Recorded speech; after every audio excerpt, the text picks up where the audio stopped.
Children, now we are entering into the Unit 2, Lesson 2. The Lesson 2 is digging. I already introduced about the poet Siamasiani and also the poem what he has written. Also we have taken the skeleton of the poem and we read the poem also. Now we are going to have the explanation or description, illustration of the poem Digging. Now we are going to have the explanation of the poem Digging by Siamas Hiyani. This is from Unit 2, Lesson 2.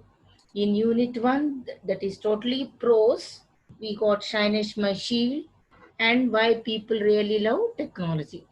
And regarding 2, it is Unit 2. This is totally poetry, and we are going to have, we have already have the first lesson Once Upon a Time, and now the second lesson Digging by Siamas Hiyani. Digging, I already introduced the first part of the poem. The writer introduction is over, and now we are getting into the part 2 of the poem Digging. This is digging. This instrument is called shovel. Shovel, shovel. This is the, and we could also call it as, this is a tool, instrument. Tool ante TOOL, tool ante ganaka instrument. మనం వాడే పరికరము అంటే కనుక tool. So దీనికి ఒక పేరు ఉంటుంది, మనం పార అని కూడా అంటాము. వీళ్ళు ఏం చేస్తారంటే హ్యాండిల్ కొంచెం పెద్దగా ఉంటుంది, దీన్ని షావెల్ అంటారు. ఇట్ వర్క్స్ ద సేమ్ అన్నమాట. సో ఈ బెండింగ్ కొంచెం మనకన్నా దానికన్నా కొంచెం తగ్గుతుంది. This shovel, this is called shovel. దీన్ని షావెల్ అని అంటారు అన్నమాట. So this is the model for digging. మీకు ఇన్స్ట్రుమెంట్ తెలియడం, ఇదిగోండి shoe. This is the way they use to dig. Between my finger and my thumb. What he is writing? Between my finger and my thumb. This is the finger, this is the thumb. Thumb finger, this is. How will we hold our pen? We just hold between these fingers and the thumb. Between my finger and my thumb, the squat pen. Squat means the pen will take such kind of a position. Not it is to be straightened. The pen position is called, the bending position of the pen is called squat pen. Rest, it is taking rest, not yet writing. See, it is not writing, it is taking rest. It is just like a gun. It is the position of the pen has taken it just like a gun, snug as a gun.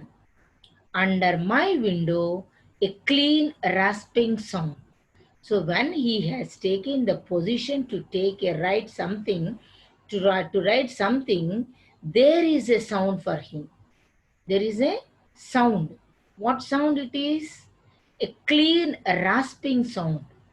Rasping, rough and harsh sound.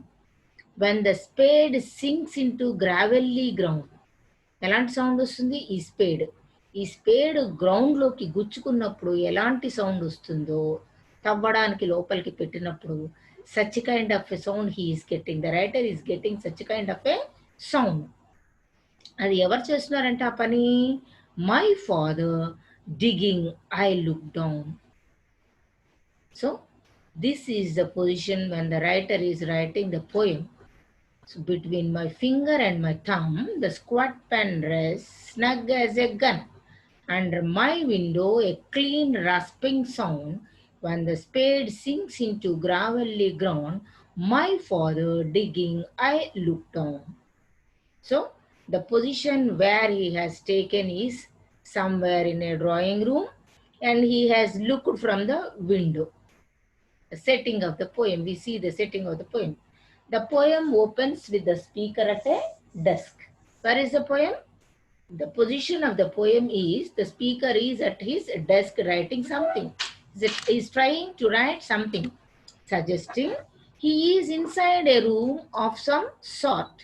So somewhere he is inside a room of some other room, some drawing room or some other room. He is sitting by a window. This is the setting. He is sitting by a window outside of which he can hear his elderly father working in the flower beds. Where he is Father is working in the flower beds. This sound might be real or imaginary. What he's saying, what Hyani is saying, the sound, what he has heard, or the father digging sound, what he has heard, is real or imaginary, either way. అది నిజంగానూ అవ్వచ్చు, లేదు writer యొక్క imagination అయినా కావచ్చు. either way, ఎలా అయినా అవ్వచ్చు. It prompts the speaker to delve in to his memories. ఎలా అనిపిస్తుందట ఇది? ప్రాంప్టింగ్ అంటే వెనక నుంచి చెప్పడం. ఆ లైన్స్ రాసిన విధానాన్ని బట్టి మనకేమనిపిస్తుందంటే the speaker is delving into his memories, మునిగిపోయాడు, అతని జ్ఞాపకాల్లో మునిగిపోయాడు. Introducing a new setting to the poem. ఇలాంటి poem, such kind of a poem no one has return.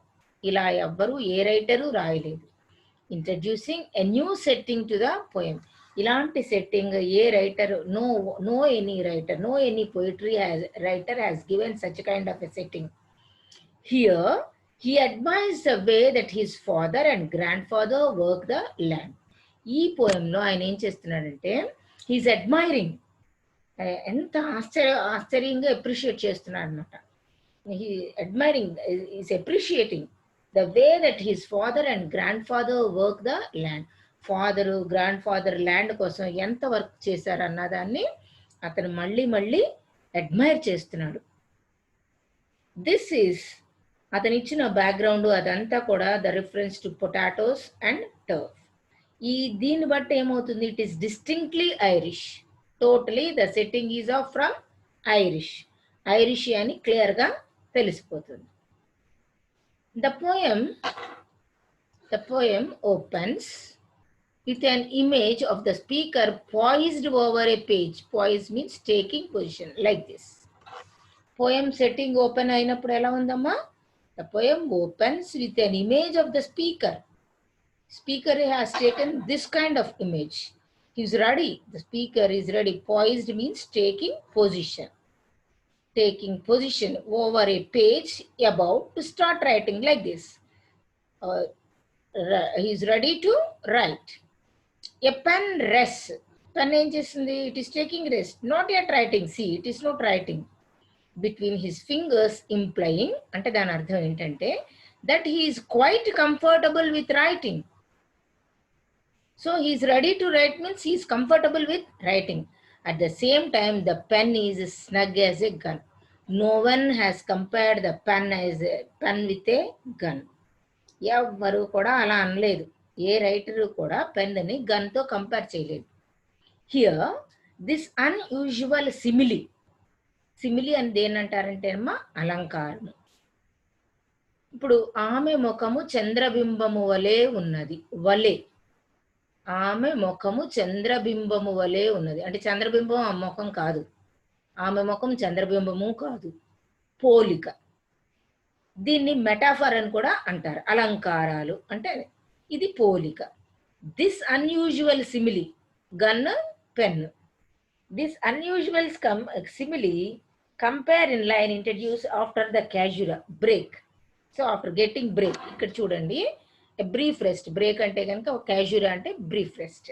ఇప్పుడు మీకు చూడండి ఎలా ఇచ్చాడో. ఇక్కడ come to the poem. ఇదిగోండి, the squat pen rest, there is a break, then snug as a gun. చూడండి, దీన్ని caesura అంటారు.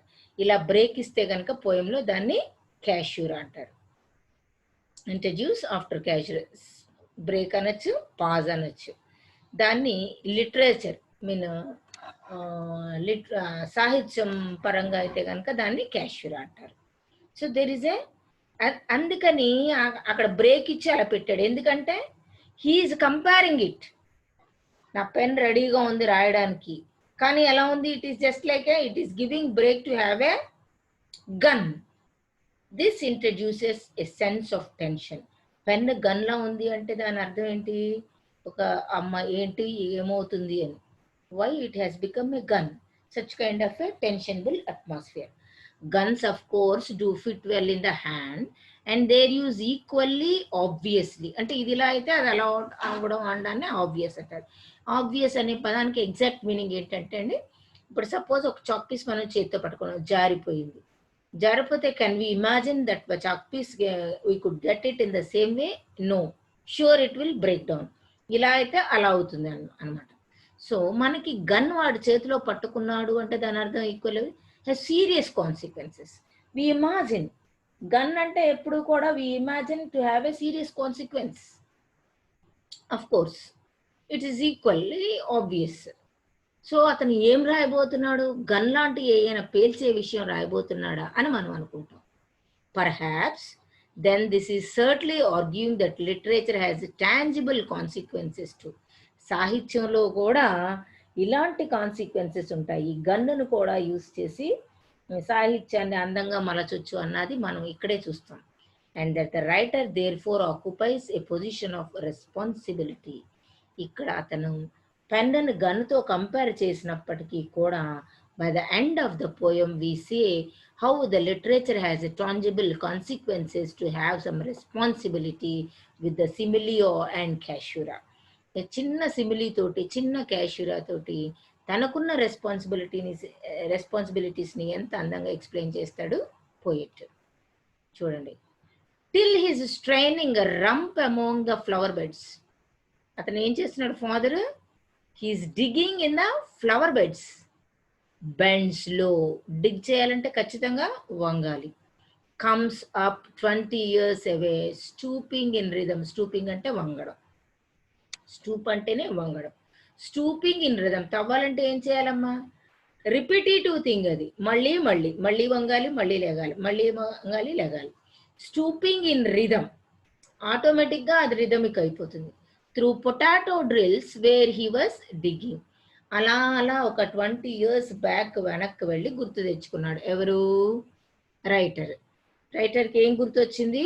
His father digging for the potato drills. Drills అంటే ఏమో లైన్గా వేయడం. ఇప్పుడు సపోజ్ మనం వరి వేసినా కూడా చూడండి లైన్లో వేస్తాం, అది గుర్తొచ్చింది మనకి. Till his straining rump among the flower beds, bends low, comes up 20 years away, stooping in rhythm through potato drills where he was digging. Outside my window, I hear the clear sound of a shovel. ఈ పార మనకి పనిచేసేటప్పుడు ఎలాంటి sound వస్తుందో అది shovel అంటే I already told you this is the instrument. So ఆ sound చాలా చక్కగా వినిపిస్తుందట. Working the pebbly earth. Pebbly అంటే కొంచెం గులకగా ఉందట. మట్టి మట్టి గడ్డలు గడ్డలుగా అనమాట. Working the pebbly earth. Pebbles అంటే గులకరాళ్ళు, పెబ్లీ ఎర్త్ మట్టి గడ్డలు గడ్డలుగా ఉన్న మట్టి అని చెప్తున్నాడు. It's my father out there digging. అక్కడ ఎవరు పనిచేస్తున్నారు? His father only. ఆ సౌండ్ ఎవరిది అని కిటికీలోంచి వంగి చూశాడు. అది తనకి వెనక్కి వాళ్ళ ఫాదర్ పనిచేసింది గుర్తొచ్చింది. అప్పుడు వంగి చూస్తే అక్కడ ఎవరున్నారు? His father digging. Looking down I see my father straining as he bends low to tend to the flower beds. అక్కడ తన గ్రౌండ్లో, ఇంటి చుట్టూ ఉన్న గ్రౌండ్లో ఫ్లవర్ బెడ్స్లో his father is working in the digging fields. When he comes back up I think of him 20 years in the past. వెంటనే Seamus Heaney 20 సంవత్సరాలు వెనక్కి వెళ్ళిపోయాడు. bending down in a steady rhythm to dig in the neat rows of potatoes. గుర్తొచ్చింది.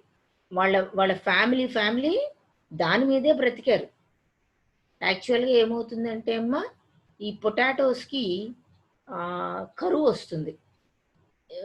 Last conclusion పార్ట్లో చూద్దరు. కానీ ఈ potatoes పండించినప్పుడు Irish country మొత్తం కూడా ఫెమైన్ వస్తుంది. ఫెమైన్ అంటే కనుక కరువు. పంటలు పండకపోతే కరువు వస్తుంది. కానీ పంట పండుతుంది. కానీ ఈ పంటకి, పొటాటోస్ పంటకి ఏమవుతుందంటే ఒకలాంటి ఇన్ఫెక్షన్ వచ్చి అది తినడానికి పనికిరాదు. కానీ ఐరిష్ పీపుల్ అందరికీ కూడా వాళ్ళ స్టాపుల్ ఫుడ్. ఇక్కడ మనకి రైస్ ఎలాగో వాళ్ళకి పొటాటో అలాగా. ఆ పొటాటో ఏమైందట అక్కడ ఐరిష్ పీపుల్ అందరికీ కూడా the potato the crop was infected with some disease. దాంతో వాళ్ళందరికీ కూడా కరువు వచ్చేసి తినడానికి లేక చాలా మంది చనిపోతారు. Millions of people they migrate and millions of people they died. తినడానికి లేక చనిపోతారు. సో అవన్నీ కూడా వాళ్ళ ఫోర్ ఫాదర్ అవన్నీ కూడా గ్రాండ్ ఫాదర్ అవన్నీ గుర్తొస్తాయి అన్నమాట. steady rhythm to dig in the neat rows of potatoes. His booted leg చూడండి ఇలా పనిచేస్తారు వాళ్ళు. His booted leg is placed sturdily and comfortably on the shovel. చాలా కంఫర్ట్గా షావల్ మీద తను ఇది షావల్ మీద తను పెట్టాడు. The shaft of which is secured. So తన ఆ పొజిషన్ మాత్రం సెక్యూర్డ్. మరి అందరూ మనం ఒక ఇన్స్ట్రుమెంట్తో పని చేయాలంటే కంఫర్టబుల్గా ఇన్స్ట్రుమెంట్స్తో ఉన్న తర్వాతే we will get ready to do that. against the inside of his knee, అంటే గట్టిగా అనమాట లోపల నీకి, he pulls potatoes up from the ground.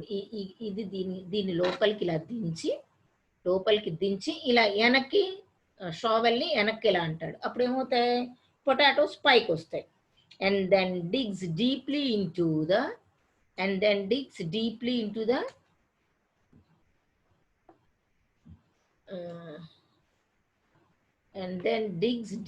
into the ground. This time he is replanting all the potatoes that would help him pick. Replanting all the potatoes. మళ్ళీ వేసే అట్లనే plantation వేసే విధానం కూడా సేమ్ అమ్మ. ఎలా అయితే డిగ్ చేస్తారో తవ్వి, అలాగే మళ్ళీ తిరిగి ప్లాంటేషన్ కూడా అలాగే చేస్తారు. వాటిని ఏం చేస్తారు, కట్ చేసి మళ్ళీ తిరిగి ఎలాగ స్కాటర్ చేస్తారు. డ్రిల్స్లోనే పెడతారనమాట, అంటే రోస్లో పెడతారు. Potatoes that would help him pick. We loved feeling how hard and cool the felt in our hands. ఖచ్చితంగా అవి గ్రౌండ్లోంచి పైకి వచ్చిన తర్వాత వాళ్ళ పండించిన పంట ఎవరు పట్టుకున్నా కూడా మనమైనా కానీ we feel very happy. We loved feeling how hard and cool they felt in our hands. They love them. మరి మనం పండించిన పంటని చేతితో పట్టుకుంటే automatically obviously we love the crop. My God, my old man was incredible. ఇక్కడ my old man అంటే కనుక father with a shovel. So was his father. My God, my old man. ఇక్కడ మై ఓల్డ్ మ్యాన్ అంటే కనుక father. Incredible, no one is like that. అంత అందంగా, అంత ఆర్టిస్టిక్గా వాళ్ళ ఫాదర్ పనిచేసినట్టు ఇంకెవ్వరు చేయడం తను చూడలేదు. So he is incredible with his shovel. So was his father. ఇక్కడ గ్రాండ్ ఫాదర్. సో ఇక్కడ ఓల్డ్ మ్యాన్ అంటే కనుక సియామసియా అని ఫాదర్. ఇక్కడ వాజ్ హిజ్ ఫాదర్ అంటే కనుక old man's father is grandfather. So these two people are incredible with their shovels. The coarse boot nestled on the lug. ఈ boot ఏమైంది, nestled, దాని మీద గట్టిగా కూర్చుంది. The shaft against the inside knee was levered firmly. ఈ knee ఎలా పనిచేస్తుందమ్మా, మనకి నీ లివర్ లాగే పనిచేస్తుంది, జాయింట్ అటు ఇటు పనిచేస్తుంది. సో గట్టిగా దింపడానికి రెడీ అయిపోయింది ఈ joint. He rooted out all tops, buried the bright edge deep. ఏం చేశాడు, పొటాటోస్ మళ్ళీ ప్లాంటేషన్ చేసినప్పుడు ఏం చేస్తారమ్మా, వాటిని కట్ చేసి ఎడ్జెస్ని లోపలికి బరీ చేస్తారు. బరీ అంటే పాతి పెట్టడం. To scatter new potatoes that we picked. ఎట్లయితే వాళ్ళు పిక్ చేసుకున్నారో పొటాటో, పైకి తీసుకొచ్చారో పొటాటోస్ని, మళ్ళీ కొత్త పొటాటోస్ని తేవడం కోసం అంటే విత్తనాలు వేయడం అనమాట. కట్ చేసి పెడతారు మళ్ళీ వాటిని. Loving their cool hardness in our hands. Lug అంటే carry or drag a heavy object with great effort. ఇప్పుడు ఇక్కడ ఎఫర్ట్ పెట్టకపోతే కనుక మనం క్యారీ చేయలేము. మనం ఎంత శక్తిని అయితే పెడతామో అంత శక్తితోనే అది పైకి వస్తుంది. షాఫ్ట్ అంటే కనుక long narrow part or section from the handle of it. This is called shaft. This is shaft. ఇది మొత్తం ఇన్స్ట్రుమెంట్ కలిపి షావెల్. ఇది షాఫ్ట్. ఈ పొడవుగా ఉన్నదాన్ని షాఫ్ట్ అంటారు అన్నమాట. Most simply digging is a poem about work. ఈ డిగ్గింగ్ అనే పోయం దేని గురించమ్మా, ఎక్కువగా work. As the speaker a writer holds a pen in one hand, he hears his father, a farmer. Farmer అంటే ముందుగా, వాట్ ఈస్ హిస్ వర్క్ అంటే formerly professor అంటారు. అంటే ఇది వరకు ప్రొఫెసర్, ఇప్పుడు కాదు అని. అలాగే he hears his father, a farmer. ముందుగా తండ్రి ఏం చేసేవాడంటే అతని ప్రొఫెషన్ ఏంటి, ఫార్మింగ్, వ్యవసాయం. Working the ground out side. The speaker admires his father for his determination to work tirelessly and the skill with which he uses a spade. ఇక్కడ ఫాదర్ని చాలా admire చేస్తున్నాడు. He is feeling great of his father. ఎందుకు? Tirelessly, అలుపు లేకుండా. ఇప్పుడు rest తీసుకోవచ్చు ఆయన. ఆ ఫ్లవర్ బెడ్స్లో అతను పని చేయవలసిన పని లేదు. But his father is so determined. ఖచ్చితత్వం ఉన్న మనిషి. ఎందుకు ఉండాలి ఊరికే? అందుకని టైర్లెస్లీ, అలుపు లేకుండా, and the skill with which he uses a spade. ఆ స్పేడ్ని కూడా ఈ రోజుకి అంతే అందంగా చక్కగా షావెల్ యూజ్ చేసి అతను పనిచేస్తున్నాడు. Though the speaker metaphorically digs for words rather than into the earth. ఇక్కడ అలంకార పరంగా చూసుకున్నట్లయితే ఇక్కడ తండ్రి ఏమో ఇలా డిగ్ చేస్తున్నాడు, కొడుకేమో ఇలా డిగ్ చేస్తున్నాడు. సో ఈ అలంకారం దేనికి? కొడుకేమో పెన్నుతో డిగ్ చేస్తున్నాడు, పదాలని డిగ్ చేస్తున్నాడు, పదాలని తవ్వుతున్నాడు. తండ్రి ఏమో ఇలాగా పొటాటోస్ని డిగ్ చేస్తున్నాడు. Rather than into the earth. So what son is doing? He is not digging on the earth. He is digging for the words, and father is digging for the potatoes. He still draws inspiration from the work. కానీ ఇతనికి inspiration ఎక్కడి నుంచి వచ్చింది? Father దగ్గర నుంచి. What kind of work the father has done? Digging potatoes. The ethic and expertise of his father and grandfather. ఈ inspiration father దగ్గర నుంచి, గ్రాండ్ ఫాదర్ దగ్గర నుంచి అతను తెచ్చుకున్నాడు. వాళ్ళేమో తవ్వారు, గ్రౌండ్ తవ్వారు, ఇతనేమో పేపర్ మీద పెన్నుతో తవ్వాలని అనుకుంటున్నాడు. దిస్ ఈస్ ద, ఈ రెండింటిని కంపేర్ చేసి చూపించాడు. The poem then elevates manual labour by imbuing it with a sense of craft and artistry. ఈ పోయంని చాలా ఆర్టిస్టిక్గా రైటర్ మనకి చూపించాడు. While also insisting on the act of writing itself as a kind of work. ఇంకా మనకి ఏం చూపించాడు? రైటింగ్ అనేది ఒక ఆర్టిస్టిక్ వర్క్ అనేది చెప్పాడు writer. In the opening of digging the speaker is poised to start writing, his pen hovering above the page. మీకు చూపించాను ఆల్రెడీ అవన్నీ. But when he hears the sound of his father digging in the flower beds beneath the speaker's window, it brings back memories of his father digging potatoes many years before. ఎన్ని సంవత్సరాల క్రితం నుంచో తండ్రి తవ్వుతున్న దాన్ని గుర్తు వచ్చేసింది అనమాట అతనికి. Though to some people digging might seem like a pretty dull and repetitive task. చాలా మందికి, ఎవరికైనా కానీ, even for me also, digging is a repetitive task. మళ్ళీ తిరిగి అలాగే చేయాలి, మళ్ళీ వంగోవాలి, మళ్ళీ తీయాలి. కానీ the speaker presents it as a kind of artistry. కానీ మన రైటర్కి సియానికి ఎలా ఉంది? అది ఆర్టిస్టిక్ వర్క్ కింద మనకి ఎక్స్పోజ్ చేశాడు, మనకి అలా ప్రొజెక్ట్ చేశాడు. He focuses admiringly in minute detail on his father's technique. చాలా టెక్నికల్గా ఫాదర్, గ్రాండ్ ఫాదర్ పనిచేసిన విషయాన్ని అందంగా చెప్పాడు. While also acknowledging the physical difficulty of the work. Physical difficulty, ఆ వర్క్లో ఫిజికల్ డిఫికల్టీ ఎంత ఉంటుంది అన్నది మనకి ఒక పక్క మనకి ఆర్టిస్టిక్గా వాళ్ళు చేశారని చెప్తూనే మనకి దాంట్లో ఉన్న డిఫికల్టీని చాలా అందంగా ఎక్స్పోజ్ చేశాడు writer. Digging appears to be set in here early days of writing poetry. అది స్టార్టింగ్ అనమాట, అతను పోయిట్రీ ప్రొఫెషన్ స్టార్ట్ చేసిన కొత్తలో అది. And his childhood memory. The most notable thing here is the way that the speaker breaks with a long-standing agricultural tradition by wanting to be a writer. So agricultural tradition ni break chesi, ante father, grand father కూడా వాళ్ళ యొక్క profession ఏంటి? Agriculture, farming. కానీ ఆ ఆచారాన్ని పక్కన పెట్టి ఏం చేశాడు? ఇతను రైటర్ అయ్యాడు. The third generation was changed. ఇక్కడ ఫాదర్, గ్రాండ్ ఫాదర్ ప్రొఫెషన్ ఇతను ఫాలో అవ్వలేదు. He has taken a another profession, that is writing. Rather than someone who works the land, he wants to dig for poetic material. వీళ్ళు potatoes material కోసం తవ్వారు, ఈయన మాత్రం పెన్నుతో తవ్వడానికి మొదలు పెట్టాడు. Not potatoes or turf. So the father and grand father are typical of working class of Irish folk of the ఎరా. సో ఫాదర్, గ్రాండ్ ఫాదర్ కూడా ఐరిష్ ఫోక్, అక్కడ ఆ గుంపులో ఒక మనుషులు. సస్టైనింగ్ దెమ్సెల్వ్స్ అంటే, సస్టైనింగ్ అంటే ఆ ఫ్యామిలీ అలా సస్టైన్ అయ్యింది. And their family through cultivation of the land. Sustain అవ్వడం అంటే బ్రతికింది. ఆ ఫ్యామిలీ అచ్చంగా వ్యవసాయ ఆధారితంగా ఆ ఫ్యామిలీ పోషణ జరిగింది. Indeed, the importance of potatoes and turf in the Irish story can hardly be over stated. మీకు నెక్స్ట్ లెసన్లో తెలుస్తుంది. ఐరిష్ స్టోరీలో ఐరిష్ ల్యాండ్కి పొటాటోస్ అనేది ఎంత ఇంపార్టెన్సో మీకు తెలుస్తుంది. అసలు ఈ పోయం పేరు డిగ్గింగ్ కాదు, పొటాటోస్ డిగ్గింగే ఒక విధంగా. Rodine, the meanings of these: simile, caesura, metaphorical, squat, coerce, lug, soft, pebbly. Simile, caesura, metaphorical, squat, coerce, lug, soft, pebbly. Thank you all. Take care. Read well. Please read well. Don't think of it as a simple thing. You just try to read well. The poem you enjoy the reading it. If you realize your responsibility, ఇది మీ క్లాసుల్లో వచ్చి ఫిజికల్గా చెప్తే వేరే విషయం, కానీ మీరు రెస్పాన్సిబుల్గా ఈ వీడియోస్ని మీరు జాగ్రత్తగా వినండి.